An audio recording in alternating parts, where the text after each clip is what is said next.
नहमदुहु व नुसल्ली अला रसूलिल करीम औज़ु बिल्लाहि मिनश शैतानिर रजीम बिस्मिल्लाहिर रहमानिर रहीम रब्बि इश्रह ली सदरी व यस्सिर ली अमरी वहलुल उक़दतम मिन लिसानी यफ़क़हू क़ौली। मोहतरम दोस्तों और साथियों, अस्सलामु अलैकुम रहमतुल्लाहि व बरकातहू। आज एक अहम मौजू पर हम बात करेंगे।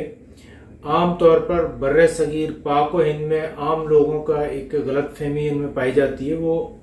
वो हज का दिन यौम अरफा जो है वो अगर किसी जुम्मे वाले दिन आ जाए तो उसे कहते हैं हज अकबर, और लोग इसको ये समझते हैं कि हज अकबर का मतलब कि ज़्यादा सवाब वाला हज, यानी इस दिन ज़्यादा सवाब होता है और आम लोग फिर कोशिश करते हैं कि उस साल ज़्यादा से ज़्यादा तादाद में हज करने के लिए जाते हैं।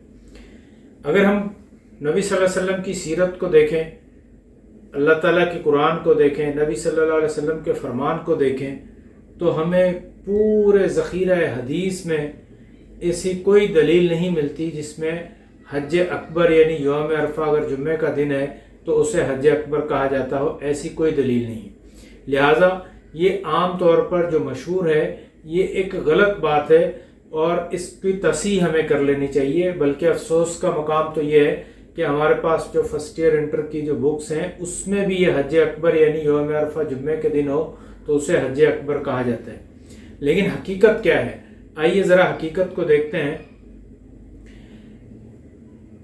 मक्का के कुरैश हज करते थे और उम्रा भी करते थे।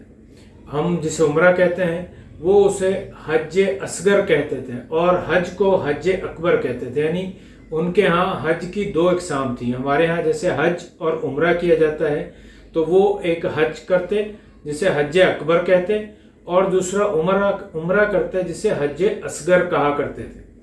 तो हज अकबर का मतलब कि जो जिसे हम हज कहते हैं उसे वो हज कहा जाता था। और इसके हवाले से एक और बड़ी अहम दलील कि अल्लाह ताला ने कुरान मजीद में नबी सल्लल्लाहु अलैहि वसल्लम के हज के मुतल्लिक जो आयत नाजिल फरमाई, सूरह तौबा की सूरत नंबर 9 आयत नंबर 3, अल्लाह ताला फरमाते हैं व अज़नुम मिनल्लाहि व रसूलिही इलन्नास यौमल हज्जल अकबर, यानी अल्लाह और उसके रसूल की जानिब से तमाम लोगों की तरफ हज अकबर के दिन ये ऐलान है। तो वो ऐलान क्या किया गया था कि आज के दिन के बाद जो है वो मुशरिकीन बैतुल्लाह का हज नहीं करेंगे, नंगे होकर जो है वो यहाँ का तवाफ़ नहीं करेंगे, तो उनको पाबंदी लगा दी गई थी। बरक तो उसको जो है वो हज अकबर का दिन कहा गया है। अब वो दिन कौन सा था, तो अगर हम देखें तो वो यौम अरफा का दिन उस साल जुम्मे का दिन था और 10 ज़ुल्हज्जा यौमुल नहर यानी हफ्ते का दिन था। और हज़रत अब्दुल्ला इब्न उमर रज़ियल्लाहु ताला अन्हु से रवायत है कि जिस साल रसूलुल्लाह सल्लल्लाहु अलैहि वसल्लम ने हज अदा फरमाया उस हज में कुर्बानी वाले दिन यानी 10 ज़ुल्हज्जा यानी ईद के दिन जमरात यानी शैतान को पत्थर मारने के जो मकामात हैं उनके दरमियान में खड़े होकर नबी सल्लल्लाहु अलैहि वसल्लम ने ये इरशाद फरमाया था हाजा यौमुल हज्जल अकबर, यानी आज का दिन ही हज अकबर वाला दिन है। ये हज अकबर वाला दिन का मतलब क्या है, यौम नहर को हज अकबर वाला दिन कहा जाता है। यानी हर साल जो यौम नहर है उसे यौम हज अकबर का दिन कहा जाता है। ये अभी जो अब्दुल्ला बिन उमर रज़ियल्लाहु ताला अन्हु वाली हदीस जो अभी हमने डिस्कस की, ये सही बुखारी में हदीस नंबर 1742 है। इसी तरह से अबू हुरैरा रज़ियल्लाहु ताला अन्हु भी फरमाते हैं कि ये ऐलान कुर्बानी के दिन मिना में हुआ था। तो ये ऐलान यानी जो सूरह तौबा में जो ऐलान फरमाया गया था वो ऐलान कुर्बानी वाले दिन मिना के मुकाम पर नबी सल्लल्लाहु अलैहि वसल्लम ने ये ऐलान फरमाया था। ये सही बुखारी में हदीस नंबर 3177। इसी तरह से हज़रत अली रज़ियल्लाहु ताला अन्हु से भी एक रवायत है। आप फरमाते हैं कि मैंने रसूलुल्लाह सल्लल्लाहु अलैहि वसल्लम से यौम हज अकबर के बारे में पूछा। आपने फरमाया ये कुर्बानी का दिन है। यानी नबी सल्लल्लाहु अलैहि वसल्लम ने खुद ये फरमा दिया कि यौम हज अकबर का दिन जो है वो कौन सा, कुर्बानी का दिन है। ये तिरमिज़ी शरीफ की हदीस नंबर 957 में ये बयान किया गया। तो यानी हज अकबर के हवाले से जो बात आम तौर पर जो मशहूर है कि हज अकबर का ज़्यादा सवाब होता है, तो ऐसा कुछ नहीं है। इस गलती की इस्लाह फरमा लीजिए कि ऐसा कुछ नहीं है। حج اکبر مطلب حج کو حج اکبر کہا جاتا ہے اور عمرے کو حج اصغر کہا جاتا ہے.